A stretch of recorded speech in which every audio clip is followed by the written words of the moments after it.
ಈ ಕಾಂಗ್ರೆಸ್ ಸರ್ಕಾರ ಬಂದ ಮೇಲೆ ಒಂದು ರೀತಿ ಮುಸ್ಲಿಮರಿಗೆ ಒಂದು ಮದ ಬಂದ್ಬಿಟ್ಟಿದೆ. ಇವನು ನಮ್ಮದೇ ಸರ್ಕಾರ, ನಾವು ಏನು ಮಾಡಿದ್ರು ಯಾರು ಕೇಳೋದಿಲ್ಲ. ನೀವೆಲ್ಲ ನೋಡಿದ್ರೆ ನಾಗಮಂಗಲದಲ್ಲಿ ಒಂದು ಮಸೂತಿಯಿಂದ ಪೆಟ್ರೋಲ್ ಬಾಂಬ್ ಒಗಿತಾರೆ, ಕಲ್ಲು ಒಗಿತಾರೆ. ಮದ್ದೂರಿನ ಗಣಪತಿ ಮೇಲೆ ಕಲ್ಲು ಬೀಳ್ತದೆ. ಇಷ್ಟು ಸಣ್ಣ ಹುಡುಗ ಗಣಪತಿ ಮೂರ್ತಿ ಮೇಲೆ ಉಗುಳ್ತಾನೆ. ಸಂಗೊಳ್ಳಿ ರಾಯಣ್ಣ ಮೂರ್ತಿಗೆ ಅವಮಾನ ಮಾಡ್ತಾರೆ. ಡಾಕ್ಟರ್ ಬಾಬಾ ಸಾಹೇಬ್ ಅಂಬೇಡ್ಕರ್ ಅವ್ರ ಮೂರ್ತಿಗೆ ಅವಮಾನ ಮಾಡ್ತಾರೆ. ವ್ಯವಸ್ಥಿತವಾಗಿ ನಮ್ಮ ದೇಶದಲ್ಲಿ ಹಿಂದೂ ಧರ್ಮದ ಕಾರ್ಯಕ್ರಮಗಳಲ್ಲಿ ಈ ರೀತಿ ಗಲಾಟೆ ಮಾಡುವಂಥವ್ರು ಮುಸಲ್ಮಾನರು ಬಿಟ್ಟರೆ ನಮ್ಮ ಕಡೆಯಿಂದ ಎಂದೂ ಸಹ ಅವರಿಗೆ ತೊಂದರೆ ಆಗೋಂಥದ್ದಾಗಿಲ್ಲ. ಆದರೆ ಮನೆ ಬಾಗಲಕೋಟೆಯಲ್ಲಿ ಹೋಗ್ತಿರುವಂಥ ಶಾಂತಿಯುತ ಮೆರವಣಿಗೆ ಮೇಲೆ ಕಲ್ಲು ಮತ್ತು ಚಪ್ಪಲಿಯನ್ನು ಒಗೆಯುವಂಥದ್ದನ್ನು ಮಾಡಿದವರು ಅವರು. ಮತ್ತು ಒಬ್ಬ IPS ಅಧಿಕಾರಿಗಳ ಮೇಲೂ ಸಹ ಕಲ್ಲು ಒಗಿತಾರೆ. ಇನ್ನೊಬ್ಬ ಪೊಲೀಸ್ ಅಧಿಕಾರಿ ಮೇಲೂ ಸಹ ಕಲ್ಲು ಒಗಿತಾರೆ. ಆ ಸಮಯದಲ್ಲಿ ಅವ್ರು ಏನು ಮಾಡ್ತಾ ಇದ್ರು ಮಸೂದಿಯಲ್ಲಿ? ಅವ್ರದ್ದೇನು ಕೆಲಸ ಇತ್ತು ಅಲ್ಲಿ? ಇನ್ನು ಮೇಲೆ ನಾನು ಸರ್ಕಾರಕ್ಕೆ ಆಗ್ರಹ ಮಾಡ್ತೀನಿ, ಎಲ್ಲಿ ಮೆರವಣಿಗೆ ಹೋಗ್ತಾವೆ ನಮ್ಮ ಹಿಂದೂ ಸನಾತನ ಧರ್ಮದ ಯಾವುದೇ ಮೆರವಣಿಗೆ ಇದ್ದಾಗ ಆ ರಸ್ತೆಯಲ್ಲಿ ಬರುವಂಥ ಎಲ್ಲ ಮಸೂದಿಗಳನ್ನು ಸೀಜ್ ಮಾಡಬೇಕು. ಅಲ್ಲಿರುವಂಥ ಒಳಗೆ ಏನೇನು ಇಟ್ಟಿರ್ತಾರೆ ಶಸ್ತ್ರಾಸ್ತ್ರಗಳು. ಒಬ್ರು ಯಾರೋ ಹೇಳಿದ್ರೆ ನನಗೆ, ಈಗ ಅಲ್ಲಿ ಒಳಗೆ ಮಸೂತಿಯಲ್ಲಿ ಇವತ್ತು ಕಬ್ಬಿಣ ರಾಡ್ಗಳನ್ನು ಶಸ್ತ್ರಾಸ್ತ್ರಗಳನ್ನು ಇಟ್ಟಿದ್ದಾರೆ ಅನ್ನೋಂಥದ್ದು ಸಹ ಪೊಲೀಸರಿಂದಲೇ ಈ ಒಂದು ಮಾಹಿತಿ ಸೋರಿಕೆಯಾಗಿದೆ.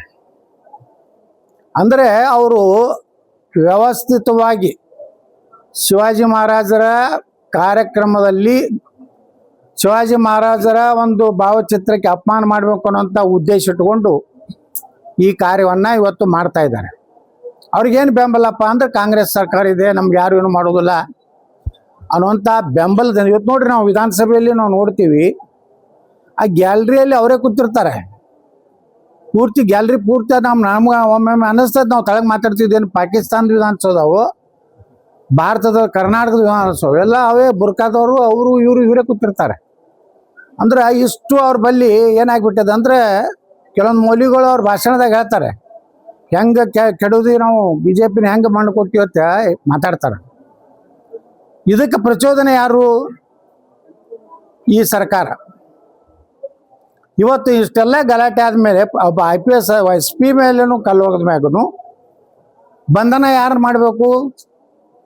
ಯಾರು ಕಲ್ಲು ಹೋಗದಾರ, ಯಾರು ಚಪ್ಪಲಿ ಹೋಗದಾರ ಅವ್ರನ್ನ ಬಂಧನ ಆಗ್ಬೇಕು. ಅದು ಎಲ್ಲ ಪೊಲೀಸ್ ನಿಮ್ಮ ಇದರಲ್ಲೇ ಸಿಕ್ಕಿದೆ, ಏನು ಡ್ರೋನ್ದಲ್ಲಿ ಸಿಕ್ಕಿದೆ, ನಿಮ್ಮ CCTVಯಲ್ಲಿ ಸಿಕ್ಕಿದೆ. ಹಾಗಾದರೆ ಹಿಂದೂಗಳ ಮೇಲೆ ಕಲ್ಲು ಇದು ಏನು ಲಾಠಿ ಚಾರ್ಜ್ ಮಾಡ್ತೀರಿ? ಅವ್ರ ಕಾಲು ಕೈಯ ಮುರಿಯಂಗೆ ನೀವು ಹೀನಾಯ ಮನುಷ್ಯತ್ತಿಲ್ಲಾರ್ದಂಗೆ ನೀವು ಅವ್ರ ಜೊತೆಗೆ ವರ್ತನೆ ಮಾಡ್ತೀರಿ. ಹಾಗಾದರೆ ಅವ್ರಿಗೆ ಏನು ಮಾಡಿದ್ರಿ? ಏನು ಕ್ರಮ ಕೈಗೊಂಡ್ರಿ? ಇವತ್ತಿನ ತನ ಆ ಮುಸ್ಲಿಮ್ ಏನೋ ಜಮಾತ್ ಇದೆ, ಆ ಮಸೂದಿ ಇದೆ, ಪಂಕ ಮಸೀದಿ, 8 ಮಂದಿನ ಅರೆಸ್ಟ್ ಮಾಡಿರಿ.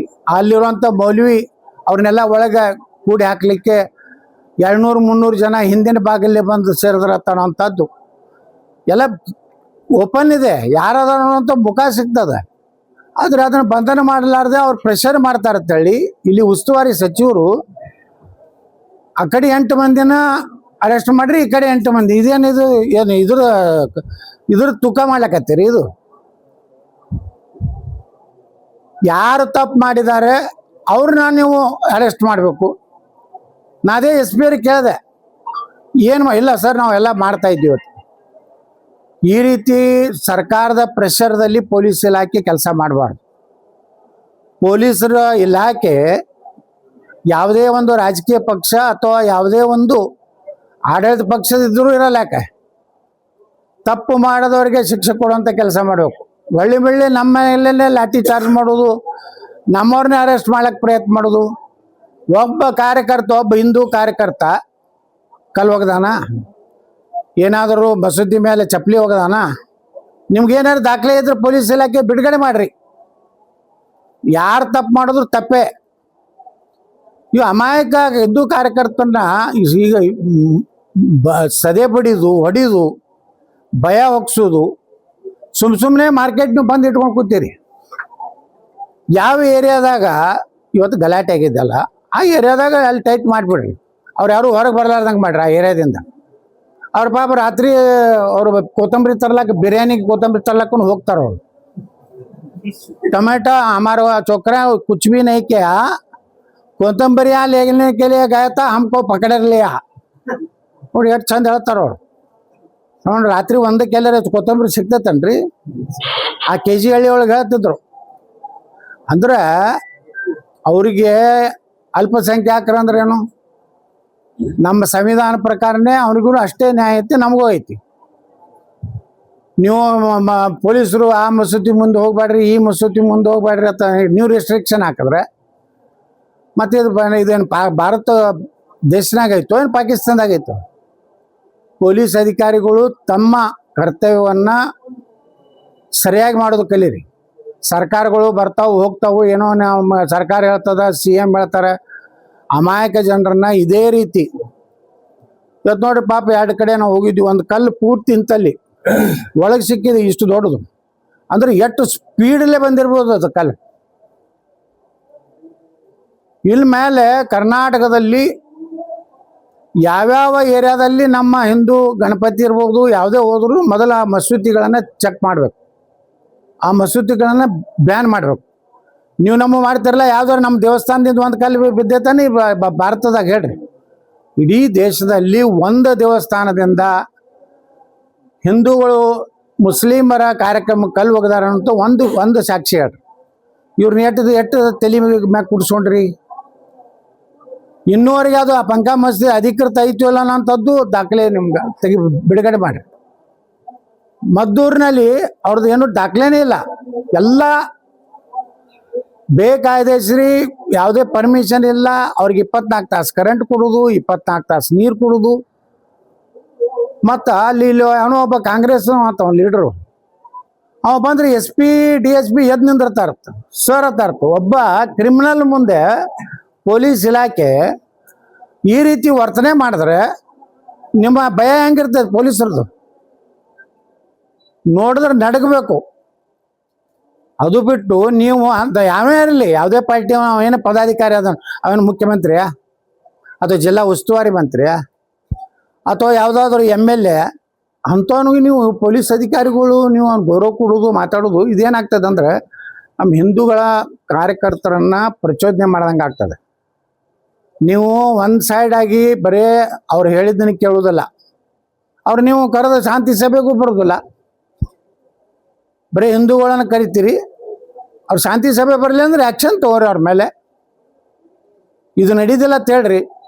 ನೀವು ಇದೇ ರೀತಿ ಉದ್ದಟತನ, ಇದೇ ರೀತಿ ನಿಮ್ಮ ಶಾಂತಿ ಹಿಂದೂಗಳಿಂದ ಭಂಗ ಆಗಿಲ್ಲ. ಏನಾದರೂ ಶಾಂತಿ ಭಂಗ ಆಗಿದ್ದು ಅವರಿಂದಲೇ, ಆ ಮಸೂದಿಯಿಂದಲೇ. ಕ್ರಮ ತಗೋಬೇಕಾಗಿದ್ದು ಅವ್ರ ಮೇಲೇನೆ. ಹಿಂದೂಗಳ ಮೇಲೆ ಇದೇ ರೀತಿ ನೀವು ಪೊಲೀಸರು ಸುಮ್ಮನೆ ಅರೆಸ್ಟ್ ಮಾಡ್ತೀನಿ, ಪಾಪ ಅವ್ರು ರಾತ್ರಿ ಹೋಗಿ ಮನ್ಯಾಗ ಅವ್ರಿಗೆ ತಂದೆ ತಾಯಿಗೆ ಅಂಜಿಸ್ತೀನಿ, ಇದು ಬಿಡದೇ ಇದ್ದರೆ ಶಾಂತಿ ಆಗೋದಿಲ್ಲ. ಯಾರು ತಪ್ಪಿದಸ್ತರದಾರ, ನಮ್ಮಲ್ಲಿ ಯಾರು ತಪ್ಪು ಮಾಡಿದ್ರು ಅರೆಸ್ಟ್ ಮಾಡಿ. ಏನೂ ಮಾಡ್ಲಾರ್ದವ್ರನಾಗ ಇವತ್ತು ಪಾಪ ಅವನು 3 ಕಡೆ ಕೈ ಮುರಿದದ ಒಬ್ಬಂದು. ನಿಮ್ಮ IPS ಅಧಿಕಾರಿಗಳು ಹೊಡಿತಾರೆ ಅಂದ್ರೂ ನೀವು ಮತ್ತೆ ಶಾಂತಿ ಹೇಳಕ್ಕೆ ಬರ್ತಿರಲ್ರಿ. ಇನ್ನು 2 ದಿವಸ ಇವ್ರಿಗೆ ಮುಲಾಜನಾಗ ನೀವು ಕೆಲಸ ಮಾಡೋರು ಈ ರೀತಿ. ಮತ್ತು ನೋಡ್ರಿ, ಇವತ್ತು ಬಸವೇಶ್ವರ ಮೂರ್ತಿ ಮತ್ತು ಶಿವಾಜಿ ಮಹಾರಾಜರ ಮೂರ್ತಿ ನೋಡಿ ಬಂದೀವಿ. ರಾಷ್ಟ್ರೀಯ ಹೆದ್ದಾರಿಗಳು ಒಳಗ ಸುಪ್ರೀಂ ಕೋರ್ಟ್ ಏನು ಹೇಳಿದೆ? ಸಾರ್ವಜನಿಕರಿಗೆ ಸಾರಿಗೆ ವ್ಯವಸ್ಥೆಗೆ ಯಾವುದೇ ರೀತಿ ತೊಂದರೆ ಆಗದಂತೆ ಮೂರ್ತಿ ಕೂಡಿಸ್ಲಿಕ್ಕೆ ಸುಪ್ರೀಂ ಕೋರ್ಟ್ನಲ್ಲಿ ಎಲ್ಲೂ ಸಹ ತಕರಾರಿಲ್ಲ. ನಾವು ವಿಜಾಪುರನಾಗ ಕೂಡ್ಸಿವಲ್ಲ, ಸರ್ದಾರ್ ವಲ್ಲಭಭಾಯಿ ಪಟೇಲ್ ಸೆಂಟರ್ನಾಗೆ ಕೂಡ್ಸಿವಿ. ಬಬಲೇಶ್ವರ್ನಾಗ ಹಾಕಿದ್ರು, ಈಗ ವಲ್ಲಭಭಾಯಿ ಸರ್ಕಲ್ ಮಾಡಿ ವಲ್ಲಭಭಾಯಿ ಪಟೇಲ್ರ ಹೆಸರಿಟ್ಟಿವಿ. ನಮ್ಮ ಅಹಿಲಾಬಾಯಿ ಹೋಳ್ಕರ್ ಅವ್ರದ್ದು ಕೂಡ್ಸಿವಿ, ಅದು ರೋಡ್ ದಂಡಿ ಕೂಡ್ಸಿದ್ದೀವಿ, ಅಲ್ಲಿ ತೊಂದರೆ ಆಗಬಾರ್ದತ್ತೇಳಿ. ಮಹಾರಾಣಾ ಪ್ರತಾಪ್ರದ್ದು ಕೂಡ್ಸಿವಿ 19 ಫೀಟ್ ಇದ್ದು. ಇದು ಹೆಂಗೆ ನಮ್ಮ ಶಿವಾಜಿ ಮಹಾರಾಜರದ್ದು ಹೆಂಗೆ BDAದ ಹೆಂಗೆ ಸೈಟ್ ಐತಲ್ಲ ಅಂತಲೇ BDAದೇ ಸರ್ಕಲ್ ಮಾಡಿ ಇವತ್ತು ಕೂಡ್ಸಿವಿ. ನಿನ್ನೆ ಒಂದು 2 ದಿವಸದಿಂದನೇ ನಾನು 20 ಲಕ್ಷ ರೂಪಾಯಿ BDAದಿಂದ ಸರ್ಕಲ್ ಅಭಿವೃದ್ಧಿಗಾಗಿ ಭೂಮಿ ಪೂಜೆ ಮಾಡೀನಿ. ಶಿವಾಜಿ ಮಹಾರಾಜರ ಮೂರ್ತಿಗೆ ಅಡ್ಡ ಹಾಕೋದು, ಕೆಲವೊಂದು ಸಮಾಜದಲ್ಲಿ ಎಲ್ಲ ಸಮಾಜದಲ್ಲಿ ಕೆಲವೊಂದು ಕಿಡಿಗೇಡಿಗಳು ಇದ್ದೇ ಇರ್ತಾರೆ. ಅವ್ರ ಮಾತಿಗೆ ಬೆಲೆ ಕೊಟ್ಟು ಅವೇನೋ ಯಾವನೋ ಒಬ್ಬ ಅರ್ಜಿ ಕೊಡ್ತಾನಂದ್ರೆ ಅರ್ಜಿ ನಾಳೆ ನಾನು ಒಂದು ಕೊಡ್ತೀನಿ, ಅದನ್ನೆಲ್ಲ ನೀವು ನಾಳೆ ಪಂಕ ಮಸೀದಿ ಶೋಧನೆ ಮಾಡ್ಬೇಕಂತ ಕೊಡ್ತೀನಿ, ಅದು ನಾಳೆ ಮಾಡ್ತೀರಿ SP ಅವರೇ? ಮಾಡ್ಬೇಕಲ್ಲ. ಈಗ ಅಲ್ಲಿ ಕಲ್ಲು ಬರ್ತಾವು, ಚಪ್ಪಲಿ ಬರ್ತಾವು, ಒಬ್ಬ ಪೊಲೀಸಲ್ಲಿ ಒಳಗಿರೋವಂಥವ್ರು ಮಾಹಿತಿ ಕೊಡ್ತಾರೆ, ಒಳಗೆ ರಾಡ್ ಅದಾವು, ಅದಕ್ಕೆ ಭಯಪಟ್ಟವರು ಅವ್ರಿಗೆ ಗದ್ದ ತೂಟಿ ಹಿಡಿದು ಮತ್ ಕರೋ ಅಂತ ಹೇಳ್ತಾರೆ. ಇಲ್ಲಿ ಹಿಂದೂಗಳ ಮ್ಯಾಗೆ ಹೀನಾಯಿಗೂ ಹೊಡಿತಾರೆ. ನೀವು ಒನ್ ಸೈಡೆಡ್ ಈ ಪೊಲೀಸರ ಆ್ಯಕ್ಷನ್ನು ಮುಂದಿನ ದಿವಸದಲ್ಲಿ ಬಾಗಲಕೋಟೆ ಅಲ್ಲ, ಇಡೀ ರಾಜ್ಯದಲ್ಲಿ ಇದೊಂದು ದೊಡ್ಡ ಸಂಘರ್ಷಕ್ಕೆ ಹಾದಿ ಆಗ್ತದೆ. ಯಾಕಂದ್ರೆ ಈ ಶಿವಾಜಿ ಮಹಾರಾಜರನ್ನ ಮೂರ್ತಿಗೆ ಅಪಮಾನ ಮಾಡಿದಂದ್ರೆ ನಮ್ಮ ಸಮಾಜ ಎಂದು ಒಪ್ಪುವುದಿಲ್ಲ. ಯಾವುದೇ ಇರಲಿ, ಅದು ಸಂಗೊಳ್ಳಿ ರಾಯಣ್ಣ ಇರಲಿ, ಬಾಬಾ ಸಾಹೇಬ್ ಅಂಬೇಡ್ಕರ್ ಅವರಿರಲಿ, ಸಂತ ಕನಕದಾಸರದಿರಲಿ, ಇದನ್ನು ನಾವು ಇವತ್ತು ಬಂದೀವಿ. ನಾಳೆ ನಮ್ಮ ಎಲ್ಲ ಬಾಗಲಕೋಟೆ ನಾಗರಿಕರು ಅವ್ರನ್ನ ಬೇಡಿಕೆ ಇಟ್ಟಾರೆ. ಯಾರ್ಯಾರು ಆ ಮಸೂತಿಯ ಜಮಾತ್ನ ಮೆಂಬರ್ಗಳು ಅದಾರ, ಅಲ್ಲಿ ಏನು ಮೌಲ್ವಿ ಅದಾನ ಅವ್ರನ್ನ ಅರೆಸ್ಟ್ ಮಾಡಿರಿ, ಅವ್ರ ಮ್ಯಾಗ ಗುಂಡಾ ಆ್ಯಕ್ಟ್ ಹಾಕ್ರಿ, ಅವ್ರ ಕಡೆಯಿಂದ ಬಾಯಿ ಬಿಡಿಸ್ರಿ. ಎಷ್ಟು ಮಂದಿಗೆ ಹೊಡೆದಿರಿ? ಆ್ಯಕ್ಷನ್ ತೊಗೊಂಡು ಏನು ಸುಮ್ಮನೆ ಒಳಗೆ ಕುಂಡಿಸಿರಿ, ನೀವು ಬಿರಿಯಾನಿ ತಿನ್ನಿಸ್ಲಾಕತ್ತೀರಿ ಅವ್ರಿಗೆ. ಯಾಕಂದ್ರೆ ನಿಮ್ಮ ಮ್ಯಾಗಿನ ಪ್ರೆಷರ್ ಐತಿ. ಇದೇ ರೀತಿ ಪೊಲೀಸರು ಬರೀ ಆಡಳಿತ ಪಕ್ಷ ಮಾತು ಕೇಳ್ಕೊಂಡು ಹೋದ್ರೆ ಬಾಗಲಕೋಟೆಯಲ್ಲಿ ಶಾಂತಿ ಸಿಗ್ಲಿಕ್ಕೆ ಸಾಧ್ಯ ಇಲ್ಲ. ನಾಳೆ ಹೊತ್ತು ಹೊಂಟ್ರೆ ಹೋಳಿ ಹುಣ್ಣಿಮೆ ಇದೆ, ಮತ್ತು ನೀವು ಹಿಂದೂ ಹಬ್ಬಕ್ಕೆ ತೊಂದರೆ ಮಾಡೋದು, ಸುಮ್ಮನೆ ಪರ್ಮಿಷನ್ ಕೊಡೋದಲ್ಲ ಅನ್ನೋದು, ಇದು ಎಲ್ಲ ನೀವು ಮಾಡ್ತಿರೋಂಥ ನಿಮ್ಮ ಕಾರ್ಯವೈಖರಿಯ ವೈಫಲ್ಯತೆ ಇದೆ.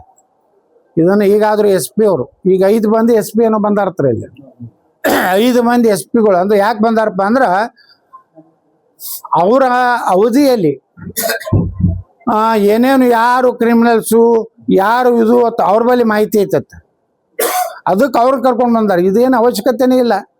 ಕ್ರಿಮಿನಲ್ಸ್ ಎಲ್ಲದಾರ ಅವರೇ ಅದಾರ, ಹಿಂದೂಗಳು ಅದಾರ, ಯಾರ ಒಬ್ಬರ ನಮ್ಮವರು ಯಾವ್ದಾರು ಗಲಾಟೆ ಮಾಡ್ಯಾರ, ಅಷ್ಟು SP ಗಳನ್ನು ಹಾಕಿ ಇಷ್ಟು ಬಾಗಲಕೋಟೆಯಲ್ಲಿ ಬಜಾರ್ ಬಂದ್ ಮಾಡಿ. ಬಜಾರ್ ಯಾಕೆ ಬಂದ್ ಮಾಡಿರಿ? ಸರಳವಾಗಿ ಬಜಾರ್ ನಡೆಯಂಗೆ ವ್ಯವಸ್ಥೆ ಮಾಡ್ರಿ. ಹಿಂದೂಗಳ ಏರಿಯಾದಲ್ಲಿದ್ದಂಥದ್ದು ಅವ್ರಿಗೆ ಏರಿಯಾದಾಗ ಬಂದ್ ಮಾಡಿರಿ. ಯಾರು ದಾಂಧಲಿ ಮಾಡೋರು ಅವರಲ್ಲ, ಅವ್ರ ಏರಿಯಾದಾಗ ಬಂದ್ ಮಾಡಿರಿ. ತಾವೇ ಎಲ್ಲ ಬಂದ್ ಆಯ್ತು ಅಂದ್ರೆ ತಾನೇ ಸರಿಯಾದಿಗೆ ಬರ್ತಾರ ಅವರು. ನೀವು ಅವ್ರಿಗೆಲ್ಲ ಫುಲ್ ಸೆಕ್ಯೂರಿಟಿ ಕೊಡ್ಲಾಕತ್ತೀರಿ. ನೀವು ಅಲ್ಲಿ ಹೋಗ್ಬೇಡ, ಇಲ್ಲಿ ಹೋಗ್ಬೇಡ, ರೆಸ್ಟ್ರಿಕ್ಷನ್ ಹಾಕ್ಲಾಕತ್ತೀರಿ. ಇಡೀ ಬಜಾರ್ ಮೊದಲೇ ನಾಳೆ ಬಣ್ಣ ದಿವಸ ಮತ್ತು 3-4 ದಿವಸ ಇಡೀ ಮಾರ್ಕೆಟ್ ಬಂದ್ ಆಗ್ತದೆ, ಮತ್ತು ಜನರಿಗೆ ಎಷ್ಟು ತೊಂದರೆ ಆಗ್ತದೆ. ಇದನ್ನು ನೀವು ಸಡಿಲಿಸ್ರಿ. ಆ ಏರಿಯಾಕ್ಕೆ ಸೆಕ್ಯೂರಿಟಿ ಕೊಡ್ರಿ. ಅವ್ರು ನಿಮ್ಗೆ ಗುರ್ತಾಗ್ಬಿಡ್ತದೆ. ಸಂಶಯಾಸ್ಪದ ವ್ಯಕ್ತಿಗಳು ಅಡ್ಡಾಡಕತ್ತಾರೆ, ಅವ್ರನ್ನ ಒಳಗೆ ಹಾಕ್ರಿ. ಮಾರ್ಕೆಟ್ನಾಗ ಯಾಪ ಮುಗ್ಧ ಹಳ್ಳಿ ಜನ ಬಂದಿರ್ತಾರ, ನಮ್ಮೆಲ್ಲ ಹೆಣ್ಮಕ್ಳು ಬಂದಿರ್ತಾರ, ಅವ್ರಿಗೆ ಸುಮ್ಮನೆ ಗಲಾಟೆ ನೋಡ್ಕೊಳ್ಳೇ ವ್ಯಾಪಾರಸ್ಥರಿಗೂ ಒಂದು ದೊಡ್ಡ ಲಾಸ್ ಇದು. ಅದಕ್ಕೆ ನಾನು ಇಷ್ಟೇ ಹೇಳ್ತೀನಿ, ಪೊಲೀಸ್ ವ್ಯವಸ್ಥೆ ಸರಿಯಾಗಿ ಇದನ್ನು ಹದ್ದುಬಸ್ತು ಮಾಡುವಂಥದ್ದು ಕ್ರಮ ತಗೊಂತ ಮಾಡಬೇಕು. ಜಿಲ್ಲಾ ಉಸ್ತುವಾರಿ ಸಚಿವರು ಏನು ಮೊನ್ನೆ ಸಭೆಯಲ್ಲಿ ಮಾತು ಕೊಟ್ಟಾರೆ, ನಾವು ಶೀಘ್ರದಲ್ಲೇ ಶಿವಾಜಿ ಮಹಾರಾಜರದು ಮತ್ತು ಬಸವಣ್ಣವರು ಮೂರ್ತಿಯನ್ನು ಕೂಡಿಸುವಂಥ ವ್ಯವಸ್ಥೆ ಮಾಡ್ತೀನಿ ಅಂತ. ಅವ್ರು ಹೇಳಿದ ಪ್ರಕಾರ ನಡ್ಕೋಬೇಕು. ಯಾವಾಗ ಬಾಗಲಕೋಟೆಯಲ್ಲಿ ಇನ್ನೊಮ್ಮೆ ಶಿವಾಜಿ ಮಹಾರಾಜರ ಉತ್ಸವನ ಮಾಡ್ಬೇಕಂತೇಳಿ ನಿರ್ಣಯ ಮಾಡ್ತಾರೋ ಅವತ್ತು 2 ಮೂರ್ತಿಗಳು ಆ ಜಾಗದಾಗ ಹೋಗ್ಕೊಂಡಿರ್ಬೇಕು. ಕೂಡದೇ ಇದ್ದರೆ ಮುಂದೆ ಯಾರು ಕಂಟ್ರೋಲ್ ಮಾಡ್ಲಿಕ್ಕಾಗೋದಿಲ್ಲ. ನಾವೇ ಕೂಡ್ಸೋಗ್ತೀವಿ ಅಲ್ಲಿಂದ. ನಾವೆಲ್ಲ ಕಾರ್ಯಕರ್ತರು ಇಡೀ ಬಾಗಲಕೋಟೆ ಚಲೋ ಹೋಗ್ತೀವಿ, ಎಲ್ಲರೂ ಇಲ್ಲಿ ಬರ್ತೀವಿ. ಹಂಗೆ ಅಯೋಧ್ಯೆದಾಗ ಮಾಡಿದ್ವಿ, ಹಂಗೆ ಇಲ್ಲೂ ಬರ್ತೀವಿ. ಬಂದು ನಾವು ಕೂಡಿಸ್ತೀವಿ. ನಿಮ್ದು ಎಷ್ಟು ಗೋಳಿಬಾರ್ ಮಾಡ್ತೀರಿ, ನೀವು ಎಷ್ಟು ಫೋರ್ಸ್ ತರ್ತೀರಿ, ಅದನ್ನು ನಾವು ತಯಾರಾಗಿ ನಮ್ಮ ಬಲಿದಾನ ಆದ್ರೆ ಆಗಲೆಕ್ಕ. ಆದರೆ ನೀವು ಕಾನೂನು ಪ್ರಕಾರ ಸುಮ್ಮನೆ DC ಹೇಳ್ತಾರೆ, ಸುಪ್ರೀಂ ಕೋರ್ಟ್. ಯಾಕೆ ಸುಪ್ರೀಂ ಕೋರ್ಟ್ ರೀ? ನಾನು ಅದನ್ನ ಹೇಳ್ರಪ್ಪ, ಲೀಗಲಿಟಿ ಏನೈತೆ ನಮ್ಗೆ ಹೇಳ್ರಿ, ಜನರಿಗೆ ಹೇಳ್ರಿ. ಸುಳ್ಳು ಹೇಳುವಂಥದ್ದು. ಯಾಕಂದ್ರೆ BDA ಕಮರ್ಷಿಯಲ್ ಇದ್ರ CS ಸೈಟ್ನಾಗ ಐತಿ, ಸಾರ್ವಜನಿಕ BTDA ಇದ್ರ ಸಲುವಾಗಿ ಐತೆ. ಅದು ಮುನ್ಸಿಪಾಲ್ಟಿ ಒಳಗೆ 2 ಸಲ ಟರ್ವ್ ಮಾಡ್ಯಾರ. BTDದವರು ಇಲ್ಲಿ ಮುನ್ಸಿಪಾಲ್ಟಿಗೆ ಬಿಟ್ಟು ಕೊಟ್ಟಾರ. ಯಾಕಂದ್ರೆ ಒಂದು ಲೇಔಟ್ ಮುಗಿತಂದ್ರೆ ಆ ಆಸ್ತಿ ನಗರಸಭೆ ಆಸ್ತಿ ಆಗ್ತದೆ. ಮತ್ತು ಅವರು ತೆರವು ಮಾಡಿದ್ದನ್ನು ನೀವು ಬೆಲೆ ಕೊಡುವುದಿಲ್ಲ. ಅದಕ್ಕೆ ಆ ಮೂರ್ತಿ ಕೂರ್ಸೋಂಥದ್ದಾಗಬೇಕು. ಹಿಂದೂಗಳ ಮೇಲೆ ದಬ್ಬಾಳಿಕೆ ದೌರ್ಜನ್ಯ ಏನು ಪೊಲೀಸರು ಮಾಡುವಂಥದ್ದು ಮಾಡ್ತಕ್ಕದ್ದಲ್ಲ. ನೀವು ಯಾರು ಆರೋಪಿಗಳದಾರ ಅವ್ರನ್ನೇ ಹಿಡಿಬೇಕು. ಹಿಡಿದೇ ಇದ್ದರೆ 26ನೇ ತಾರೀಕಿಗೆ ಏನೋ ಅವರೆಲ್ಲ ನಮ್ಮ ಹಿಂದೂಗಳು ಏನು ಪ್ರತಿಭಟನೆ ಮಾಡ್ಬೇಕಂತ ನಿರ್ಣಯ ಮಾಡ್ಯಾರ. ಅವತ್ತು ಮತ್ತೊಂದು ವಿಕೋಪಕ್ಕೆ ಹೋಗಲಿಕ್ಕೆ ಅವಕಾಶ ಕೊಡಬಾರ್ದು. ಈ SP ಅವರು ಇಲ್ಲಿ ಆಡಳಿತ ಮತ್ತು ತಿಮ್ಮಾಪುರವ್ರು ಬರೀ ಒಂದು ಸೈಡಾಗಿ ತಿಮ್ಮಾಪುರವ್ರು ಮಾತಾಡಬಾರ್ದು. ಎಲ್ಲ ಸಮುದಾಯಗಳನ್ನು ಅವ್ರಿಗೆಲ್ಲರೂ ಓಟ್ ಹಾಕ್ಯಾರ. ಬರೀ ಸಾಬ್ರ ಅಟ್ಟೆ ಹಾಕ್ಯಲ್ಲ ತಿಮ್ಮಾಪುರವ್ರಿಗೆ. ಅವ್ರು ಮಾತು ಎತ್ತಿದ್ರೆ ಹೇಳ್ತಾರೆ ನಮ್ಮ ಸಾಬ್ರ ಹಾಕ್ಯಾರ ಅಂತೇಳಿ. ಎಲ್ಲ ಹಿಂದೂಗಳು ಓಟ್ ಹಾಕಿದಾಗನೇ ನೀವು ಆರಿಸಿ ಬಂದಿರಿ. ನೀವು ಹಿಂದೂಗಳ ಬಗ್ಗೆ ನಿರ್ಲಕ್ಷ್ಯ ಮಾಡಿದ್ರೆ ಅದು ನೀವು ಜವಾಬ್ದಾರಿ ಆಗ್ತೀರಿ. ನಾಳೆ ವಿಧಾನಸಭೆಯಲ್ಲಿ ಸಹಿತ ನಾನು ಬಾಗಲಕೋಟೆ ಪರಿಸ್ಥಿತಿ ಬಗ್ಗೆ, ಅದರ ಜೊತೆಗೆ ಶಿವಾಜಿ ಮಹಾರಾಜರದು ಬಸವಣ್ಣವ್ರದ್ದು ಮೂರ್ತಿ ಕೂಡಿಸೋದ್ರ ಬಗ್ಗೆ, ಕಾನೂನು ತೊಡಕೆ ಏನದ ಅನ್ನೋದ್ರ ಬಗ್ಗೆ ನಾವು ಚರ್ಚೆ ಕಾಲಿಂಗ್ ಅಟೆನ್ಷನ್ ಗಮನ ಸೆಳೆಯುವ ಸೂಚನೆ ಹಾಕ್ತೀನಿ, ಚರ್ಚೆ ಮಾಡ್ತೀನಿ.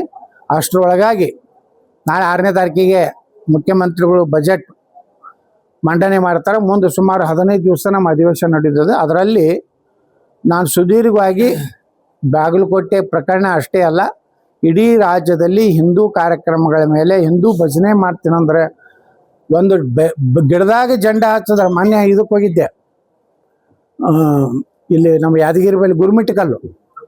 ಪಾಪ ಒಂದು ಸಣ್ಣ ಹಳ್ಳಿ, ಮುಗ್ಧ ಜನ ಅದೊಂದು ಗಿಡದಾಗ ಭಗವಚ್ಚಾರ. ಅದ್ರ ಮುಂದೊಂದು ಮಸೂತಿ ಐತಿ. ಈ ಫೋಟೋ ತೆಗೋಣನೇ ಆ ಮಸೂತಿ ಮ್ಯಾಗ ಅದು ಫೋಟೋ ಹೆಂಗನ ಭಗವತ್ತ ಕಾಣಿಸ್ತೈತ. ಅದಕ್ಕೆ ಅವ್ರ ಮನೆಗೆ ಹೋಗಿ ಹೊಕ್ಕು ಹೊಡೆದು ಅವು ಪಾಪ ತಪ್ಪಾಗಿತ್ತಂತೇಳಿ ಇದು ಬಿಡ್ಕೊಂಡ್ರು ಬಿಟ್ಟಿಲ್ಲ. ಅಂದ್ರೆ ಈ ರೀತಿ ಗುಂಡಾಗಿರಿ ಏನು ನಡೆದ ಬಗ್ಗೆ ಕಾನೂನು ವ್ಯವಸ್ಥೆ ಕರ್ನಾಟಕದಲ್ಲಿ ಸಂಪೂರ್ಣ ಹಾಳಾಗಿದೆ. ಅವ್ರಿಗೊಂದು ಕಾನೂನು, ಹಿಂದೂಗಳಿಗೊಂದು ಕಾನೂನು ಆಗಿದೆ. ಯಾರೂ ಈ ರಾಜ್ಯದಲ್ಲಿ ದಲಿತರಾಗಲಿ ಹಿಂದೂಗಳಾಗಲಿ ಯಾರೂ ಸುರಕ್ಷತೆ ಇಲ್ಲ ಅನ್ನೋಂಥ ಭಾವನೆ ನಿರ್ಮಾಣ ಆಗಿದೆ. ಅದಕ್ಕೆ ನಾವು ಮುಂದೆ ಹೋರಾಟವನ್ನು ಮಾಡಬೇಕಾಗ್ತದೆ. ಅಟ್ರಾಗೆ ಇದನ್ನು ಸರಿಪಡಿಸುವಂಥ ಕೆಲಸ ಜಿಲ್ಲಾ ಅಧಿಕಾರಿಗಳು, ಜಿಲ್ಲಾ ಪೊಲೀಸ್ ವರಿಷ್ಠಾಧಿಕಾರಿಗಳು ಮಾಡ್ಬೇಕಂತ ನಾ ಆಗ್ರಹ ಮಾಡ್ತೇನೆ. ಈಗ 75-80% ಹಿಂದೂ ಏರಿಯಾದಾಗ ಮಸೂತಿ ಅದಕ್ಕೆ ಬೇಕು. ದಿನ 5 ಸಲ ಬದರ್ಕೋತ ಕುಂಡ್ರವ್ರು ನಮ್ಗೆ ಡಿಸ್ಟರ್ಬ್ ಆಗೋದಿಲ್ಲ. ನಮ್ಮ ಇದು ಅಯೋಧ್ಯ ಮಂದಿರ ವಹಿ ಬನಾಂಗಿ ಅನ್ನುವಂಥ ಹಾಡು ಅವ್ರಿಗೆ ಬ್ಯಾನಿ ಆಗ್ತದೆ. ನೀವು ದಿನ 5 ಸಲ ಹೊಡಿತೀರಲ್ಲಪ್ಪ, ನಿಮ್ಮದು ಯಾರು ಕೇಳಬೇಕು? ಇದನ್ನು ಬ್ಯಾನ್ ಮಾಡಬೇಕು. ಮಸೂತಿಗಳನ್ನ ನೀವು ಹೇಳ್ದಂಗೆ ಪ್ಲಾಟ್ದಾಗ ತೊಗೋತಾರೆ. ಈಗೆಲ್ಲ ನಮ್ಮ ಬಿಜಾಪುರನಾಗೂ ಅಂಥ 2-3 ಕಡೆ ನಾವು ಕೆಡಿಸ್ವಿ. ಅವ್ರೇನು ಮಾಡ್ತಾರೆ, ಲೇಔಟದಾಗ ಒಂದು ಪ್ಲಾಟ್ ತೊಗೊಂಡು ಕಟ್ಟಿಬಿಡೋದು. ಮಗ್ಲೇ ಏನಿರ್ತದೆ, ಗಾರ್ಡನ್ ಜಾಗ ಇರ್ತದೆ, ಅದನ್ನು ಕಬ್ಜಾ ಮಾಡೋದು. ಇದೊಂದು ವ್ಯವಸ್ಥಿತ ಅವ್ರದ್ದು ಇದೇ ಮಾಡ್ಕೊಂಡು ಬಂದ. ಅವ್ರು ನಮ್ಮ ದೇಶನಾಗ ಬಂದಿದ್ದೇ ಇದ್ರ ಸಲುವಾಗಿ. ಅವನೇನು ದೇಶ ಉದ್ಧಾರ ಮಾಡುವಂಥ ಯಾವ ಮಗ ಮಾಡ್ಯಾನ ಹೇಳ್ರಿ? ಔರಂಗಜೇಬ್ ಮಾಡ್ಯಾನ, ಟಿಪ್ಪು ಸುಲ್ತಾನ್ ಮಾಡ್ಯಾನ, ಬರೀ ಇದೇ ದಂಧ ಮಾಡ್ಯಾರ. ಏನಾಗಿದೆ ಹೇಳ್ರ, ಇದ್ರ ಹಿಂದೆ ಕಾಂಗ್ರೆಸ್ ಬೆಂಬಲ ಇದೆ ಇಡೀ ದೇಶದಲ್ಲಿ. ನರೇಂದ್ರ ಮೋದಿಯವರ ಆಡಳಿತ, ಅವರು 3ನೇ ಬಾರಿಗೆ ಮುಖ್ಯಮಂತ್ರಿ ಪ್ರಧಾನಮಂತ್ರಿ ಆಗ್ತಾರ ಅನ್ನೋಂಥ ಭಾವನೆ ಇವತ್ತೇನು ದೇಶನಾಗ ಬಂದದಲ್ಲ. ಏನಾದರೂ ಮಾಡಿ ನರೇಂದ್ರ ಮೋದಿಯವ್ರ ಸರ್ಕಾರಕ್ಕೆ ಕೆಟ್ಟ ಹೆಸರು ತರಬೇಕು ಅನ್ನೋಂಥದ್ದು ವ್ಯವಸ್ಥಿತ. ನೋಡ್ರಿ, ನರೇಂದ್ರ ಮೋದಿಯವ್ರು ಕುಂಡ್ರುವಂಥ ಪಾರ್ಲಿಮೆಂಟ್ನ ಕುರ್ಚಿ ಬಳಿ ಪಾಪ ದಲಿತ ಹೆಣ್ಮಕ್ಳು ಏನು ಸಂಸದರು ಅದಾರ, ಅವ್ನ ಬಿಟ್ಟು ಪ್ರಧಾನಮಂತ್ರಿಗೆ ಅಪಮಾನ ಮಾಡಬೇಕು ಅನ್ನೋಂಥ ಸಂಚು ನಡೆದಿತ್ತು. ಅವ್ರು ಸುದೈವ ನಮ್ಮ ಪ್ರಧಾನಮಂತ್ರಿಗಳು ಅಲ್ಲಿ ಇರಲಿಲ್ಲ. ಇದ್ರೆ ಏನಾಗ್ತಿತ್ತು? ಏನಾರು ಪ್ರಧಾನಮಂತ್ರಿಗಳ ಮೈ ಮ್ಯಾಗ ಹೋಗಿದ್ರೆ, ಏನೋ ಗಲಾಟೆ ಆಗಿದ್ರೆ ಇಡೀ ದೇಶದ ಪ್ರಧಾನಮಂತ್ರಿಗಳಿಗೆ ಅಪಮಾನ ಅಂದ್ರೆ ಇಡೀ ದೇಶಕ್ಕೆ ಅಪಮಾನ. ಅಲ್ಲಿವರೆಗೆ ಕ್ರಿಮಿನಲ್ ಈ ರಾಹುಲ್ ಗಾಂಧಿ ಅದಾನ.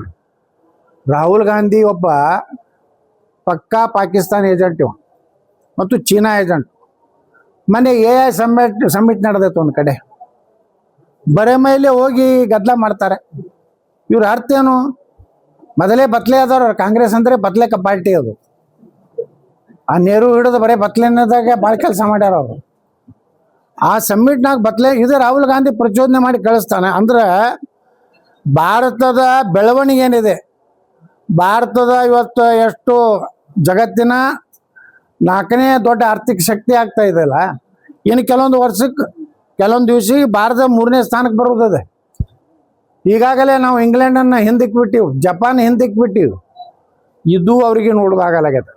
ಅದಕ್ಕೆ ಈ ರೀತಿ ಶಿವಾಜಿ ಮಹಾರಾಜರ ಗಲಾಟೆ.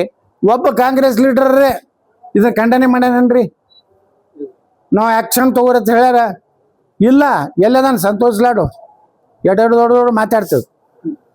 ಮನೆ ಹತ್ತನ್ಯಾಗ ಹೇಳ್ತಿದ್ರು, ಶಿವಾಜಿ ಮಹಾರಾಜರಿಗೆ ಐಡಿಯಾ ಮಾಡಿಕೊಟ್ಟವನು ಮುಸ್ಲಿಂ ಒಬ್ಬ ಸೈನಿಕ ಅಂತ, ಇವನು ಅಫ್ಜಲ್ ಖಾನ್ ಹೊಡಿಲಿಕ್ಕೆ.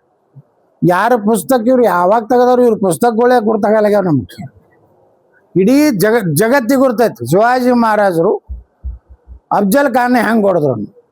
ಒಬ್ಬ ಮುಸ್ಲಿಂ ಅವನ ಮೊಹಮ್ಮದರ್ ಇರ್ಬೋದು, ಗೈಬೂರ್ ಇರ್ಬೋದು, ಇವ್ರು ಕೂಡಿಸಿ ಅವಾರ ಪ್ಲ್ಯಾನ್ ಮಾಡಿಕೊಟ್ಟ. ಅದಕ್ಕೆ ಅಫ್ಜಲ್ ಖಾನ್ ಹೊಡೆದ್ರು ಶಿವಾಜಿ ಮಹಾರಾಜರ ಅಂತ ಹೇಳ್ತಾರೆ. ಅಂದ್ರೆ ಎಲ್ಲಿ ತನ ಇವ್ರು ಕೀಳು ಮಟ್ಟಕ್ಕೆ ಬಂದಾರ ಅನ್ನೋದು.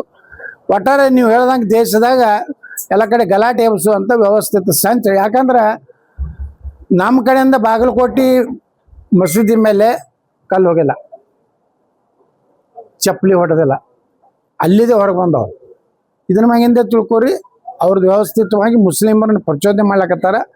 ದೇಶದ್ರೋಹಿ ಹಿಂದೂಗಳು ಅದಾರ ಕೆಲವು ಮಂದಿ. ಇವಕ್ಕೆ ಬರೇ ಮಂತ್ರಿ ಆಗ್ಬೇಕು, MLA ಆಗ್ಬೇಕು, ಲೂಟಿ ಮಾಡ್ಬೇಕು ಅನ್ನೋಂಥ ನಾಲ್ಕು ಅದಾರ. ಇಂಥವು ಹಿಂದೆ ರೊಕ್ಕ ಕೊಡ್ತಾರೆ. ಇವ್ರ ಸಾಹೇಬ್ರೆಲ್ಲ ಇದನ್ನ ಪ್ರಯತ್ನ ಮಾಡಕ್ಕೆ 100% ಮೋದಿ ಅವರನ್ನ ಹಿನ್ನಡೆ ಮಾಡಬೇಕು ಅನ್ನೋದೇ ಜಗತ್ನಾಗ ಭಾರತದ ಒಂದು ಛಬಿ ಏನದ ಇವತ್ತು ಅದನ್ನ ಕೆಡಿಸ್ಬೇಕು. ನೋಡ್ರಿ, ಜಗತ್ನಾಗ ಯಾವ ಮುಸ್ಲಿಮರು ಯಾವ ದೇಶನಾಗ ಶಾಂತಿಯಿಂದ ಅದಾರ ಹೇಳ್ರಿ? ಚೀನಾದಾಗ ನಿನ್ನೆನೆ ದಾಂಧಲಿ ಮಾಡ್ಯಾರ ನೋಡ್ರಿ. ಆಸ್ಟ್ರೇಲಿಯಾ, ಯಾವುದು Netherland, Switzerland, France, Germany, London ಅಂತರೂ, ಇಂಗ್ಲೆಂಡ್ ಅಂತ ಮುಂದಿನ ಸಲ ಮುಸ್ಲಿಂ ಪ್ರಧಾನಮಂತ್ರಿ ಇರ್ತಲ್ಲಿ. ಸಂಖ್ಯೆ ಎಲ್ಲ ಏರ್ಸ್ಕೊಂಡು ಬಿಟ್ಟಾರ ಅವರು. ಅವ್ರಿಗೇನು ಕಾಯ್ದೆ ಇಲ್ಲ. 5 ಲಗ್ನ ಆಗ್ತಾರೆ, 25 ತಯಾರು ಮಾಡ್ತಾರೆ. ಮತ್ತು ಅವನೇನು ತಲಾ ಕೊಟ್ಟಂದ್ರೆ ಆ ಹುಡುಗನ ಅಪ್ಪ ಹಾಕಿದೋಡ ಮಕ್ಕೋದತ್ತ ತಯಾರು ಮಾಡೋದೇ. ಅದು ಕಾನೂನು. ಅದು ಈ ಕಾನೂನು ಇವತ್ತೇನು ಆಸಾಮ್ದಾಗ ಮಾಡ್ಯಾರಲ್ಲ, ಆ ರೀತಿ ಇವ್ರಿಗೆ ಸ್ಟ್ರಿಕ್ಟ್ ಇಟ್ಟು JCB ಪಾರ್ಟಿ ಬರ್ಬೇಕಾಗೈತೆ ಕರ್ನಾಟಕದಾಗ. JCB ಬರ್ತದೆ 28ಕ್ಕೆ. ಇವ್ರು ಏನು ಮಾಡಿದ್ರು, ಸಿದ್ದರಾಮಯ್ಯ ಇರುತ್ತ ನೀವು ಹರಾಡ್ರಿ, ನಾಳೆ ನಾವು ಬರ್ತೀವಿ 28ಕ್ಕೆ, ನಿಮ್ಮನ್ನು ಸರಿಯಾಗಿ ರಿಪೇರಿ ಮಾಡ್ತೀವಿ. ಎಲ್ಲಿನೂ ಪಾಪ ನೀವು ಕಲ್ಲು ಹೋಗಿಲಾರ್ದಂಗೆ, ಕೈಗಳು ಹಿಂಗೆ ಹಿಂಗೆ ಹೋಗಿಲಾರ್ದಂಗೆ ಮಾಡ್ತೀವಿ. ದುತ್ತು ಗಟ್ಟಿಯಾಗಿ ಮಾತಾಡತ್ತ ಹೇಳ್ತೇನೆ ನಾ. ಕುಯ್ ಮಾಡಿ ಸುಮ್ಮನೆ ನಡ್ರೋ ಅನ್ನೋದು ಬೇಡ. ಹಾಂ, ಸುಮ್ಮನೆ ಯಾವ್ಯಾರು ಕೊಟ್ಟು ಅಂದ್ರೆ ಅವು ಭತ್ತ ಅಡ್ಜಸ್ಟ್ಮೆಂಟ್ ಗೆರಕಿದ್ರೆ ಏನು ಮಾಡೋದು? ಹಂಗಿಲ್ಲ, ಖಡಕ್ಕಾಗೆ ಇದೇನು ಆಗ್ಲಕತ್ತೈತಲ್ಲ ಬಾಗಲಕೋಟ್ನಾಗ. ಇದ್ರಾಗ ಯಾರು ಹೆಚ್ಚು ಹಿಂದುತ್ವ ಪರವಾಗಿರ್ತಾರ ಅಂಥವ್ರನ್ನ ಗಟ್ಟಿಯಾಗಿ ನಿಂದ್ರಸರಿ.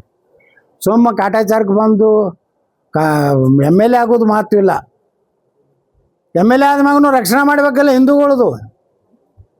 ನೋಡ್ರಿ, ನಾನು ಆಫೀಸ್ನಾಗ ಅವ್ರಿಗೆ ಬರೇ ಬಾಡತ್ತೀನಿ ನೀವೇನು ಹೊಟ್ಟೆ ಹಾಕಿಲ್ಲ, ಎದಕ್ಕೆ ಬರ್ತೀರಪ್ಪ ಅಂತ ಕೇಳ್ತೇನೆ.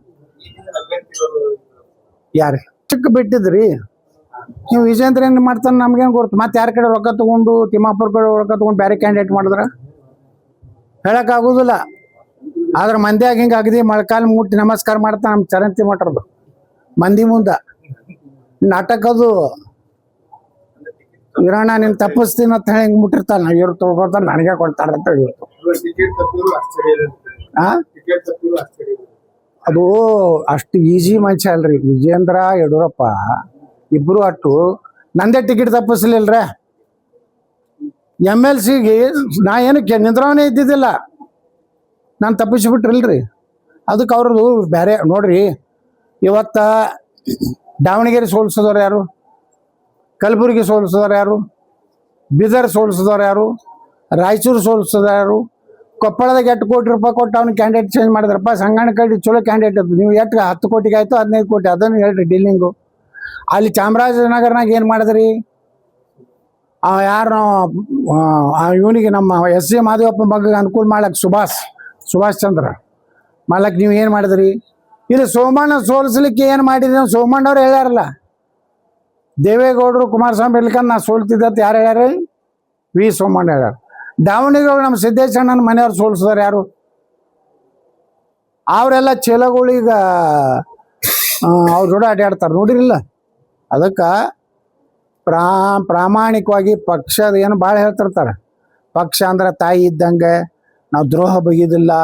ಅದು ತಾಯಿಗೆ ಏನೋ ಭಾಳ ಡೈಲಾಗ್ ಐತೆ ನಮ್ಮ ಯಡಿಯೂರಪ್ಪಂದು, ತಾಯಿಗೆ ಲಾಡು ಬಿಚ್ಚೋದು ಇವೆಲ್ಲ ಮಾಡಬೇಡ್ರಿ. ಈಗೇನು ಬಾಗಲಕೋಟೆನಾಗ ನಿರ್ಣಯ ಏನು ತಗೋತೀರಿ ಅನ್ನೋದ್ರ ಮ್ಯಾಗ ನಿಮ್ದು ಡಿಪೆಂಡ್ ಐತಿ. ಅದನ್ನ ಮುಂದೆ ಪರಿಶೀಲಿಸಲಾಗುವುದು. ಆಡಳಿತ ಸತ್ಯಾನಾಶ ಆಗೈತಿ. ವಿದೇಶಕ್ಕೆ ಹೋಗುದು MLAಗಳು ಏನ್ರಿ ಈಗ ವಿದೇಶಕ್ಕೆ ಹೊಂಟಾರ. ಅವ್ರು ಖಾಸಗಿಯಾಗಿ ಹೋಗ್ತಿದ್ರು, ಹೋಗ್ಲಿ, ತಮ್ಮ ಮನೆಯವ್ರು ಹೆಂಡ್ರು ಮಕ್ಕಳು ಕೂಡಿ, ಅದಕ್ಕೇನಿಲ್ಲ. ಈಗ ಏನು ಸುಡುಗಾಡು ಅದೇನು ಮಾಡ್ತಾರ್ರಿ? ಅಲ್ಲೇನು ಭ್ರಷ್ಟಾಚಾರ 8% ಅಂತ ಕೇಳಕ್ ಹೋಗ್ತಾರ ಮಾಡಿದ್ರಂದ್ರ. ಇವತ್ತ ಜನರಿಗೆ ಸಾಕಾಗೈತ್ರಿ ಕಾಂಗ್ರೆಸ್, ಪರ್ಯಾಯ ಶಕ್ತಿ ಬೇಕಾಗೈತಿ. ಆದ್ರೆ ಇವ್ರು ಹೊಂದಾಣಿಕೆದಿಂದ ಜನ ಹಂಚಲಕತ್ತಾರ. ಇವ್ರು ಬಂದ್ರೆ ಏನ್ ಮಾಡೋರು? ಮತ್ತೆ ಕಠಿಣ ಕ್ರಮ ಕೈಗೊಳ್ಳಲಾಗುದ ಅನ್ನೋರು. ಈ ಕಠಿಣ ಕ್ರಮದವ್ರು ಬೇಡ ಆಗೈತಿ ಜನರಿಗೆ. ಆಕ್ಷನ್ ಮೋಡ್ದಾಗ ಅದಾರ ಈಗ ನಮಗೆ ಜನ ಯಾಕೆ ಇಡೀ ಕರ್ನಾಟಕ ಮೂಲೆಯಿಂದ ಯತ್ನಾಳ್ ಬೇಕನ್ನೋತ ಬರ್ಲಾಕತ್ತೈತಿ. ನಾ ಮನೆ ಹೇಳಿ ಇದರಲ್ಲಿ ನನಗಿನ್ನೇನು ರಾಜಕಾರಣದಾಗ ಆಸೆ ಇಲ್ಲ, ದುಡ್ಡು ಮಾಡ್ಬೇಕು ಅನ್ನೋ ಆಸೆ ಇಲ್ಲ. ರಾಜಕಾರಣ ಆಸೆ ಐತಿ. ಲೂಟಿ ಮಾಡಬೇಕು, ದುಬೈದಾಗ ಆಸ್ತಿ ಮಾಡಬೇಕು, ಬೆಂಗಳೂರಾಗ ಮಾಡಬೇಕು, ದಿಲ್ಲಿ ಒಳಗೆ ಏನೂ ಇಲ್ಲ. ಏನು ನನ್ನ ರಾಜಕೀಯ ದಿನಗಳೇನು ಭಾಳ ಆದ್ರೆ 10ರಿಂದ 15 ವರ್ಷ ಅಷ್ಟು ಮುಗಿತು ನಮ್ಮದು ವಯಸ್ಸು. ಅದು ಏನಾರೇ ನಮಗೆ ಜನ ಅವಕಾಶ ಕೊಟ್ಟರೆ ಕರ್ನಾಟಕದ ಇತಿಹಾಸದಲ್ಲಿ ಭ್ರಷ್ಟಾಚಾರ ನಾನು ನಿಂದ್ರಿಸಿನ ಹೇಳೋದಿಲ್ಲ. ಪರ್ಸೆಂಟೇಜ್ ಕಡಿಮೆ ಮಾಡ್ಬೋದು. ನಾ ಒಮ್ಮೆ ನಿಂದ್ರಿಸೋಣ ಅಂದ್ರೆ ಮೂರ್ಖ ನನ್ನ ಮಗ ಅದ ಪೂರ್ತಿ ಹೆಂಗೆ ನಿಂದಿರ್ತೈತೆ ರೀ ಭ್ರಷ್ಟಾಚಾರ? ಯಾವ ದೇಶನಾಗ ಇಲ್ಲ. ಚೀನಾದಾಗ ಕಮ್ಯುನಿಸ್ಟ್ ಇದ್ದಲ್ಲಿ ಇದು ಭ್ರಷ್ಟಾಚಾರ ಐತಾರ. ಈಗ 40% ಐತಿದ್ರು BJP ಅವರಿಗೆ. ಪಾಪ ನಮ್ಮ ಬೊಮ್ಮಾಯಿಯವ್ರಿಗೆ 40% CM ಹತ್ತಿದ್ರು. ಈಗ ಎಟ್ಟೈತ್ರಿ? ಮನೆ ಸಿದ್ದರಾಮಯ್ಯವ್ರನ್ನ ಕೇಳಿನ, ಹೌದ್ರಿ ನೀವು 40% BJPಗೆ ಅಂದ್ರಪ್ಪ, ನೀವು ಎಷ್ಟು ಪರ್ಸೆಂಟೇಜ್ ಕಡಿಮೆ ಮಾಡಿರಿ ಹೇಳ್ರಿ? 38 ಮಾಡಿರೋ, 39 ಮಾಡಿರೋ, 35 ಆಗಿತ್ತು. ಇಲ್ಲ, 185 ಕೋಟಿ ರೂಪಾಯಿ ವಾಲ್ಮೀಕಿ ಹಗರಣ ಆಯಿತು. ನಾ CM ಸಿದ್ದರಾಮಯ್ಯವ್ರಿಗೆ ಅವತ್ತು ನಾ ಮಾತಾಡೋಗಿದ್ರು. ನಾ ಹೇಳಿದೆ 185 ಕೋಟಿ ವಾಲ್ಮೀಕಿ ಮಹರ್ಷಿ ವಾಲ್ಮೀಕಿ ಅಭಿವೃದ್ಧಿ ನಿಗಮದಾಗ 1 ಲಕ್ಷ ಒಂದು ಕುಟುಂಬಕ್ಕೆ ಕೊಟ್ಟಿದ್ರು ಸಹಿತ 18,500 ಕುಟುಂಬಗಳಿಗೆ ಕರ್ನಾಟಕದಲ್ಲಿ 1 ಲಕ್ಷ ಮುಟ್ಟಿದ್ರೆ ಅವ್ರ ಕಾಯಿಪಲ್ಯ ವ್ಯಾಪಾರ ಮಾಡೋರಾಗಲಿ, ಒಂದು ರಿಕ್ಷಾ ತೊಗೊಂಡ್ರಾಗಲಿ, ಒಂದು ಯಾವುದೋ ಕಿರಾಣಿ ಅಂಗಡಿ ಆಗಲಿ, ಏನೋ ಒಂದು ಜೀವನ ಮಾಡ್ತಿದ್ರಲ್ಲಿ 1 ಲಕ್ಷ ಸಿಕ್ಕಿದ್ರು. ಯಡಿಯೂರಪ್ಪನ KG ಹಳ್ಳಿ DJ ಹಳ್ಳಿ ಇದ್ದಾಗ ಪೊಲೀಸ್ ಸ್ಟೇಷನ್ ಬೆಂಕಿ ಹತ್ತಿದ್ರಿ, ಪೊಲೀಸರಿಗೆ ಹೊಡೆದ್ರು. ಏನು ಮಾಡಿದ್ರು? ಬೊಮ್ಮಾಯಿಯವರು ಗೃಹ ಮಂತ್ರಿ ಇದ್ದಾರಲ್ಲ, ಮುಂದೆ ಹುಬ್ಬಳ್ಳಿ ಪೊಲೀಸ್ ಸ್ಟೇಷನ್ ಮ್ಯಾಗ ಪೊಲೀಸ್ ಜೀಪ್ ಮ್ಯಾಗ ನಿಂತು ಆ ಮುಲ್ಲಾ ಭಾಷಣ ಮಾಡದ. ಒಂದು ಹೆಣ್ಮಗಳು ಕಾನ್ಸ್ಟೇಬಲ್ ಮ್ಯಾಗ ಮೈ ಮ್ಯಾಗ ಹೋದ್ರು. ಏನು ಮಾಡಿದ್ರು ನಮ್ಮವರು? ಬರೇ ಕಠಿಣ ಕ್ರಮ ಕೈಗೊಳ್ತೀನಿ ಅನ್ನೋದು ಬಿಟ್ರೆ ಏನೇನು ಮಾಡಲಿಲ್ಲ. ಆ ವಿಶ್ವಾಸಾರ್ಹತೆ ಅಲ್ಲಿರುವಂಥ ನಾಯಕನ ಮೇಲಿಲ್ಲ, ಅವ್ನ ಮಗನ ಮೇಲಿಲ್ಲ. ಜನರು ಇವತ್ತು ಹಿಂದೂಗಳು ನೋಡ್ಲಾಕತ್ತಿದ್ದು ನಮ್ಮ ಕಡೆ ಯಾಕೆ ನೋಡ್ಲಾಕತ್ತಾರ? ನಮ್ಮ ಹಿಂದೂ ಕಾರ್ಯಕರ್ತರಿಗೆ ಏನಾಗ್ಬಿಟ್ಟದ, ಮನೆ ಚುನಾವಣೆ ಸೋಲ್ಬೇಕಾದ್ರೆ ನಾವು ವಿಧಾನಸಭೆಯಲ್ಲಿ ಹೇಳಿನಿ, ನೀವು ಚುನಾವಣೆ ಯಾಕೆ ಸೋತ್ರಪ್ಪ ಅಂದ್ರೆ ನೀವು ಏನೂ ಮಾಡಲಿಲ್ಲ, ಹಿಂದೂಗಳ ರಕ್ಷಣೆನೇ ಮಾಡಲಿಲ್ಲ, ಕಾರ್ಯಕರ್ತರು ಮನೆಗೆ ಹೋಗಲಿಲ್ಲ, ಅವ್ರಿಗೆ ಪರಿಹಾರ ಕೊಡಲಿಲ್ಲ, ಅವ್ರಿಗೆ ಧೈರ್ಯ ಕೊಡಲಿಲ್ಲ. ಬರೀ ಕಠಿಣ ಕ್ರಮ ಕೈಗೊಳ್ಳಲಾಗುವುದು. ಅತಿ ಕಠಿಣ ನಮ್ಮ ಆರೋಗ್ಯ ಜ್ಞಾನೇಂದ್ರ ಹತ್ರ ಅದು ಹೊಡೆದು ಬಿಟ್ರೆ ಒಮ್ಮೆ ಕೇಳಿದ ಆರೋಗ್ಯ ಜ್ಞಾನೇಂದ್ರ ಎದಕ್ಕೆ ಮಂತ್ರಿ ಅದೆಯಪ್ಪ ರಾಜೀನಾಮೆ ಕೊಡು, ಇಲ್ಕಂದ್ರೆ ಅರಣ್ಯರ ತಗೋ, ಪರಿಸರ ತಗೋ, ಕಾರ್ಮಿಕ ದತ್ತಿಯರು ತಗೋ, ಹೋಮ್ ಮಿನಿಸ್ಟ್ರಿ ಅದಕ್ಕೆ ಇದೆ ಅಂತ ಕೇಳಿದ್ರು. ಏನು ಮಾಡಲಿ ಅತ್ನಾಡ್ರೆ ನನಗೆ ಪೊಲೀಸರೇ ನನಗೆ ಹೊಟ್ಟೆ ಮಾತಿಗೆ ಕೇಳ್ತಾ ಇಲ್ಲ ಅಂತ ಹೇಳೋದು. ಮತ್ತು ಇಂಥವ್ರೆಲ್ಲ ಆಗ್ಯಾರ. ಮತ್ತು ಅದಕ್ಕೆ ಜನರಿಗೆ ಏನಾಗೈತೆ, ಒಂದು ವಿಶ್ವಾಸ ಐತೆ ನಮ್ಮ ಮೇಲೆ.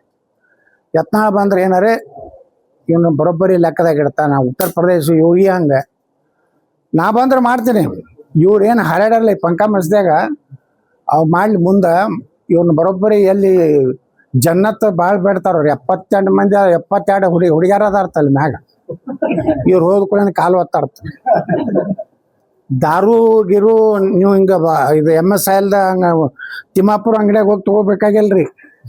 ಆ ಹೊಳಿನೇ ಸ್ಕಾಚ್ಗಳು ಹರಿತಾವತ್ತ, ಹಿಂಗೆ ತೊಗೊಂಡ ಹಿಂಗೆ ಕುಡಿದಿರ್ತ. ಹೇಳ್ತಾರ ಅವ್ರದ್ದು ಧರ್ಮದಾಗ ಹೇಳ್ತಾರ, 72 ಹುರ್ಯಾ आपका पाँव मसाज करते, सिर को मसाज करते. ಅದನ್ನೇ ಸೀದಾ ಕಳಿಸ್ಬಿಡ್ತೀವಲ್ಲ. ಮತ್ತೆ ಅಲ್ಲೇ ಅವನು ಬೇಕಾದಟ್ಟೆ 70 ಮತ್ತೆ ಎಟ್ರವ್ರು 32 ಫೂಟ್ ಎತ್ತರ ಇರ್ತಾರತ್ತ. ಇವ್ರು 4 ಫೂಟ್ ಇರ್ತಾರ. ಏನು ನೋಡ್ತಾರೋ ಏನು ಬಿಡ್ತಾರೋ ಗೊತ್ತಿಲ್ಲ. ನೀವು ಪಾರ್ಟಿನೇ ಕಟ್ಟರಲ್ಲಾಕತ್ತಾರಲ್ಲ ಕಣ್ಣ. ನಾನು ಮನೆ ವಿಧಾನಸಭಾದಾಗ ಹೇಳಿದೆ ಸಿದ್ದರಾಮಯ್ಯನವ್ರು ಅಂದ್ರೆ ಯತ್ನಾಳ್ರೆ ನೀವೇ ಒಂದು ಪಾರ್ಟಿ ಕಟ್ಟಿರ್ತೇಳಿ. ನಾ ಸಿದ್ದರಾಮಯ್ಯನವ್ರಿಗೆ ಹೇಳಿದೆ ನಾ ಪಾರ್ಟಿ ಕೊಟ್ಟೋದ್ರಿಂದ ಬಿ ಜೆ ಪಿ ನುಕ್ಸಾನ ಆಗಬಾರ್ದು, ಸ್ವಲ್ಪ ಬುದ್ಧಿ ಕಲಿಯಿಲ್ಲ ಅಂತ ಹೇಳೀನಿ. ಮತ್ತು ನಾನು ಅವನೇ ಅಂತೇಳಿ ಮ್ಯಾಗಿನವ್ರು ಕೂತ್ರಂದ್ರೆ ನಾವು ಕಟ್ತೀವಿ. ಕರ್ನಾಟಕ ನಂದೇ 130 ಸೀಟ್ ಬರ್ತಾವೆ. ತನ್ನ ಎದುರಿಗೆ ಅಶೋಕ ಮತ್ತು ವಿರೋಧ ಪಕ್ಷ ನಾಯಕ ಆಗಿರ್ತಾನೆ. ಅವ ಅಂತೂ ರಾಜ್ಯಾಧ್ಯಕ್ಷ ಅಂತೂ ಶಿಕಾರಿಪುರಕ್ಕೆ ನಿಂದಿರೋದಿಲ್ಲ, ಬರ್ಕೊಂಡು ಇಟ್ಕೋರಿ. ಅವರಿಗೆ ಜ್ಞಾನೋದಯ ಆಯ್ತಂದ್ರೆ ನಾವು ತಪ್ಪು ಮಾಡಿವಪ್ಪ ನಿಮ್ಗೆ ಹೊರಗೆ ಹಾಕಿದ್ದು, ನೀ ಬಾ ನಿನ್ನೆ ರಾಜ್ಯ ಮುಖ್ಯಮಂತ್ರಿ ಮಾತು ಘೋಷಣೆ ಮಾಡ್ತೀವಿ ಬಾ ಅಂದ್ರೆ ಬಿಜೆಪಿನ ಕಟ್ತೀನಿ. ಏನ್ ಬಾತೇನು ವಿಜೇಂದ್ರ ಮಾಡಕ್ ಮುಖ್ಯಮಂತ್ರಿ ಮಾಡಕ್ ಹೋಗ್ಲೇನ ಅಲ್ಲಿ? ಸುಮ್ಮನೆ ಕೆಲಸ ಇಲ್ಲೇನ್ರಿ? ಅವ್ರು ಅಪೇಕ್ಷೆ ಪಟ್ಟೆ ಪಡ್ತೇನೆ ರೀ. ಅಲ್ಲಿಗೆ ಎಲ್ಲ ಏನು ನಮ್ದು ಅವ್ರದ್ದು ಆ ಕಮಿಟಿ ಐತಲ್ರಿ, ಅವರೆಲ್ಲ ಹೇಳಿದ್ರ ಅಂದ್ರೆ ಬರ್ತೀನಿ. ಅವ್ರೇನು ಅಟ್ರಾಗ ನಾ ಎಸ್ ಪಿ ಅವ್ರಿಗೆ ಹೇಳೋದಿದೆ, ಇನ್ನು ಅವ್ರು ಯಾರದಾರು ಒದ್ದು ತಂದು ಒಳಗೆ ಹಾಕ್ರಿ, ಪ್ರತಿಭಟನೆಗೆ ಅವಕಾಶ ಕೊಡಬೇಡ್ರಿ, ಶಾಂತ ರೀತಿಯಿಂದ ಇದನ್ನ ತಗೊಬಂದಿಗೆ ತೊಗೊಂಡ್ಬರ್ರಿ, ಮತ್ತು ಡಿಕ್ಲೇರ್ ಮಾಡ್ರಿ ಶಿವಾಜಿ ಮಹಾರಾಜದು ಬಸವೇಶ್ವರ ಮೂರ್ತಿ ನೀವು ಯಾವಾಗ ಕೂಡ್ಸಿರಮ್ಮ ಅದು ಕೂಡ್ಸೋ ದಿವಸ 2 ಸಮಸ್ಯೆಗಳಾದ ಮದುವೆ, ಹಣಕಾಸು, ವ್ಯಾಪಾರ, ಗಂಡ ಹೆಂಡತಿ ಸಮಸ್ಯೆ, ಮಕ್ಕಳು ಪ್ರೀತಿಯಲ್ಲಿ ಬಿದ್ದು ಮಾತು ಕೇಳದಿದ್ದಲ್ಲಿ, ಪ್ರೀತಿಯಲ್ಲಿ ನಂಬಿ ಮೋಸ, ಪ್ರೀತಿಸಿದವರಿಂದ ತೊಂದರೆ, ಇಷ್ಟಪಟ್ಟವರು ನಿಮ್ಮಂತೆ ಆಗಲು ಮಕ್ಕಳಾಗದಿದ್ದಲ್ಲಿ, ಸಾಲದವರಿಂದ ತೊಂದರೆ, ಹಣ ತಿರುಗಿ ಬರಲು, ಗಂಡ ಬೇರೆ ಸ್ತ್ರೀ ವಶದಲ್ಲಿದ್ದರೆ, ನಿಮ್ಮ ಪತ್ನಿ ಪರಪುರುಷರ ಸಹವಾಸದಲ್ಲಿದ್ದರೆ, ಪುರುಷತ್ವ ಸಮಸ್ಯೆ, ಅತ್ತೆ ಕಾಟ ಸಮಸ್ಯೆ, ಯಾವುದೇ ಬಗೆಹರದ ಸಮಸ್ಯೆಗೆ ಕೇವಲ ಒಂದೇ ದಿನದಲ್ಲಿ ಗ್ಯಾರಂಟಿ ಪರಿಹಾರ. ಸ್ತ್ರೀಯರಿಗೆ ವಿಶೇಷ ಪರಿಹಾರ.